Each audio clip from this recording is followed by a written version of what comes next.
One of the things, I think this is the case anyways, I think people are always looking for an excuse to have their character corrupted. Because if your character is corrupted, then you get to lie, and you get to cheat, and you get to steal, and you get to betray, and you get to act resentfully, and you get to do nothing. And that's all easy. It's easier to lie than to tell the truth. It's easier to do nothing than to do something. So there's always part of you thinking, well, I need a justification for being useless and horrible, because that'd be a lot less work. So you've got to handle the negative.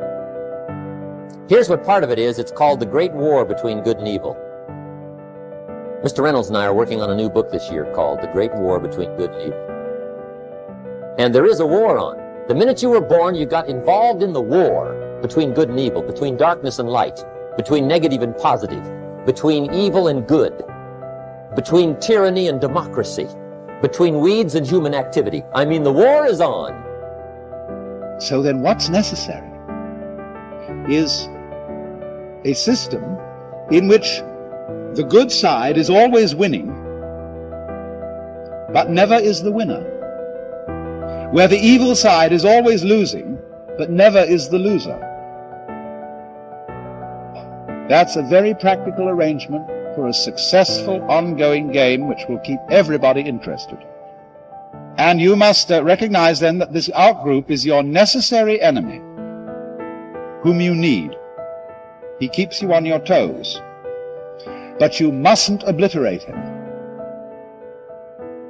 If you do, you're in a very dangerous state of affairs. But darkness is always trying to move in and take all the territory. But if you turn on the light, its energy starts to repel darkness. Darkness begins to move away. And the brighter the light, the further away the darkness must move.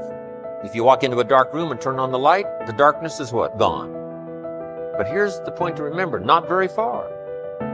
The darkness seems to be, yes, it's gone, but it's waiting for its chance. That if light loses its energy, darkness has a chance now to move back in. Battle between good and evil on a playing field of chaos and order. It's the eternal game. And, you can play that out in the external world, but part of what the religious enterprise is about, and the Christians have really contributed to this, is the notion that sacred battle is fundamentally spiritual, which is to say, in some sense, fundamentally psychological. It's to be fought on the battleground of the soul, internally. It's a subjective issue. How do you defeat evil? You defeat the evil in your own heart. That is how you do it. Now here's the good news about the war between good and evil. Evil is no match for good, but good must be active. Weeds are no match for human activity, but if you stand still, how far in will they come?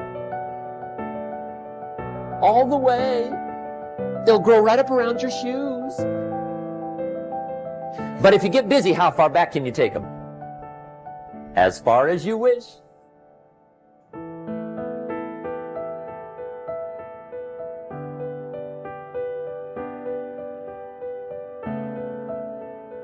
If you think that compassion makes you weak, you are wrong. Compassion may cause a person to sacrifice his life to save other people. And we have to redefine what is compassion. It's very powerful. And we have to embody that kind of energy in our daily life. We have to re-educate people about this. You have to show what compassion can achieve. When someone is angry, he's being burned by the fire of anger. And if he knows how to practice compassion, anger will die down very quickly, and he looks much better, much more beautiful, much more attractive. And that is why we have to exemplify, embody that practice of compassion in order to persuade other people to do the same. Compassion helps us to sleep well. Compassion protects us better than guns and bombs and money. Many of us think that we are safer if you have more money, but you can lose your money very easily. But compassion is a kind of energy that can help protect you much more effectively than money. And compassion help you to relax. And your body has more capacity to heal itself. Compassion help you to be pleasant, to be loving, and you can restore communication with the other person easily if you have compassion in yourself. You understand the other person.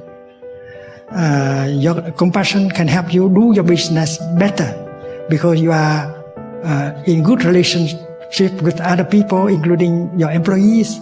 So you can list a lot of qualities of compassion, and we should have a man, a woman, a community of men and women practicing compassion like that, in order to show people that compassion is something very powerful.